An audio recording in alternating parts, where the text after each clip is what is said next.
Ken Holland, what are you doing? Duncan Keith traded to the Edmonton Oilers in exchange for a third-round pick and Caleb Jones, defenseman, brother of Seth Jones. We're going to talk about that in a second. But, the Oilers are at it again.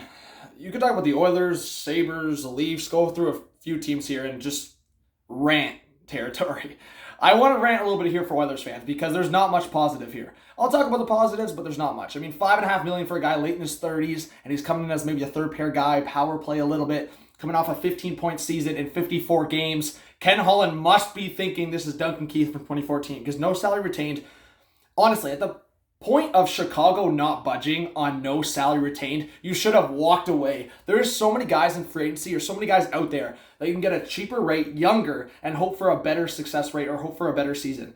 You're hoping for better than 15 points on a guy that's late 30s. Yes, the leadership will be there. Duncan Keith, we know he has the Stanley Cups. But at this cap hit, especially when you're coming into an offseason where you have cap space and you're trying to get rid of the James Neal contract, trying to get rid of the Koskinen contract, and now you're bringing in another kind of bad contract. Only 2 years left, so not horrible, but still, no salary retained on a guy that is way past his prime. It's not even close. Slow down. His even strength defense is nowhere close to where it was.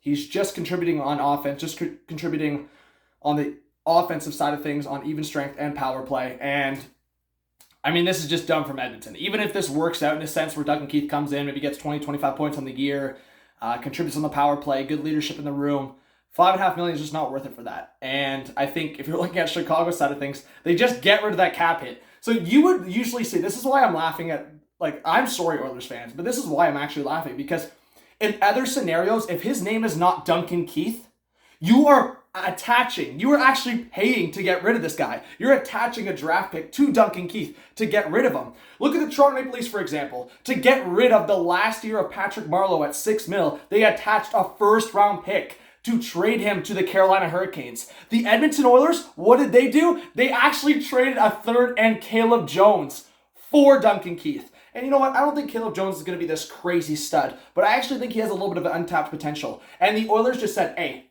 see you later. Maybe they were going to lose them in the Seattle expansion draft, so whatever. And a third-round pick to actually give the Chicago Blackhawks a favor. Anyways, I think this is so dumb. I think, again, it could still work out. Leadership role, power play role, I get it. But late 30s, way past Ken Holland. This is not the 2014 Olympics. It's way past that. It's over. This is not the Duncan Keith we saw 5, 6, 7 years ago. So I just don't get it. I really don't get it. I'm literally just recording off my phone because I don't need to set anything up. You're just getting rant here. I'm not even an Oilers fan. But on behalf of Oilers fans, I don't know how you can look at this trade and see much positives. For the Blackhawks, I mean, you're trying to get Seth Jones, so you bring in his brother. I'm not saying this is directly related here, but obviously you bring in Caleb Jones. You're trying to go for Seth Jones. Imagine the brothers being on a pair together. That would be a lot of fun. Great storyline there. And then the third-round pick. I mean, Chicago's laughing right now. You just created an extra 5.5 cap space for yourself, and I got a couple assets. This is a big dub for Chicago. Fleece. Even as I said, if this works out in a little way for Edmonton, $5.5 million for a guy that's probably going to be on your third pair. I mean, we don't know the scenario with Clefbaum. I think that's the big question mark here, so maybe I'm getting a little ahead of myself here because maybe Keith does end up playing a bigger role in Edmonton and surprises us all in his late 30s, but I just don't know. I mean, obviously playing with guys like Connor McDavid, Leon Draisaitl, that boosts your play, especially on the power play.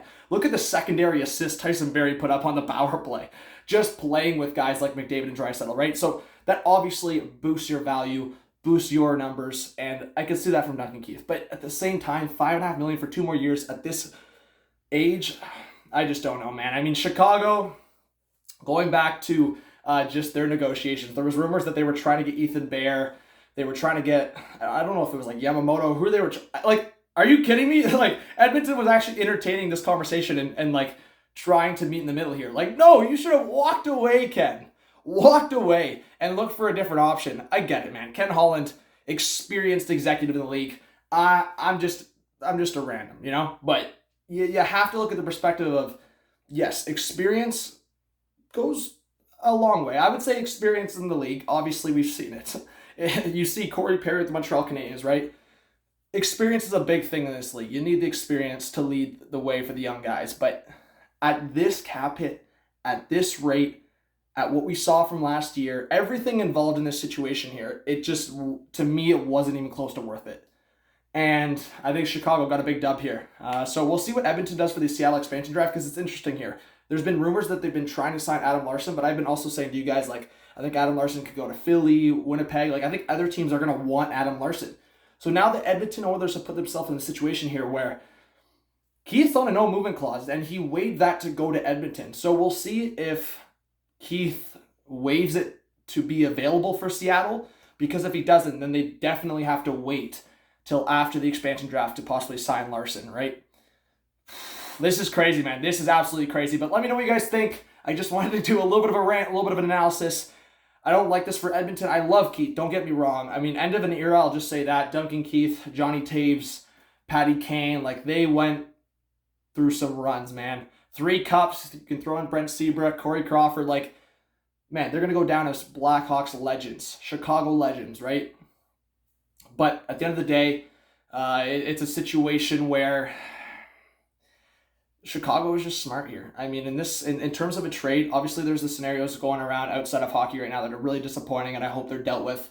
But in terms of hockey right now, this was a smart hockey move by Chicago, and I don't know, on the surface, Edmonton got fleeced here, but we'll see if it can turn around. Duncan Keith can have a bounce back in his later 30s here. Thank you so much. Hit that subscribe button, drop a like, leave your thoughts in the comment section. If anything else goes down or anything else I should share, I'll drop a comment as well. So hopefully I'll see you guys soon, and more videos and streams to come. Peace.